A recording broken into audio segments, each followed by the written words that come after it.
how do you prevent failure? How do you prevent the projects, the initiatives, the proposals, the objectives of the team from coming to a catastrophic end?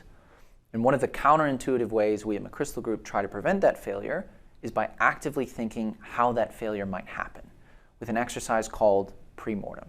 Now, this is something we do within our Red Team, and we have an in-house expert on the author of the book, Red Team, Dr. Mike Azenko, right, who does exercises like this specifically designed to shift our thinking so that we can sort of identify the obstacles and barriers that we might have knowledge about right now, but other things are keeping us from actually doing something about them. So, the pre-mortem.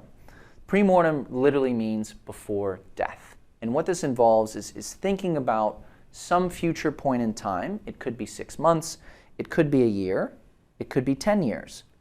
But at some point in time, we are going to think about the worst case scenario for the initiative that we're thinking about.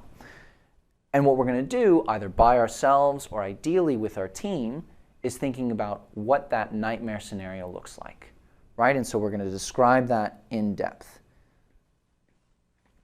Maybe it's we've had back-to-back quarters of losses. Maybe it's that we've had really high turnover rates.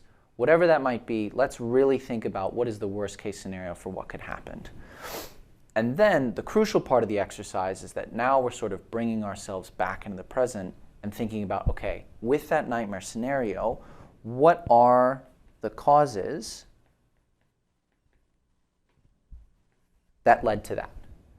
And what we often find that's really interesting is how often people come up with the same factors, the same explanations. We really need to revisit our recruitment policy. Our teams are not communicating enough about the important ideas. Our leadership teams need more direction and more guidance on how to give effective feedback. Whatever those things are, hearing them from yourself or from your team pretty quickly creates a list of key factors that might be contributing to that failure and, right, that are something that we can do something about right now. Now, what we like to add to this exercise to sort of really figure out what are the priority actions is we'll add sort of for every factor, we'll add 2 columns. One that's called criticality and one that's called probability. And criticality is ranking each of those factors from 1 to 5 on how critical is this thing to the success of our future, right? 1 is it's pretty insignificant. 5 is this threatens the integrity and the future of our business. And if you have everybody doing this, then you sort of have an aggregate ranking that helps you figure out very quickly what are the most critical things that are keeping us between here and success or here and failure. And then probability is a ranking of 1 to 100 of how likely is it for this thing to happen, right? If 100 means it's an absolute certainty, right, this thing is definitely going to happen. Whereas 0 means more that this is never going to happen and we don't actually need to spend time devoting resources to this thing that's not actually a threat.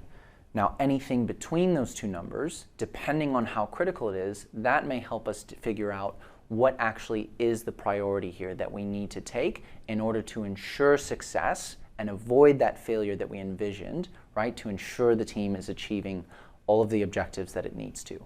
So this red teaming is a really useful exercise for figuring out what the priorities are and, again, ensuring that we're reaching success, not failure.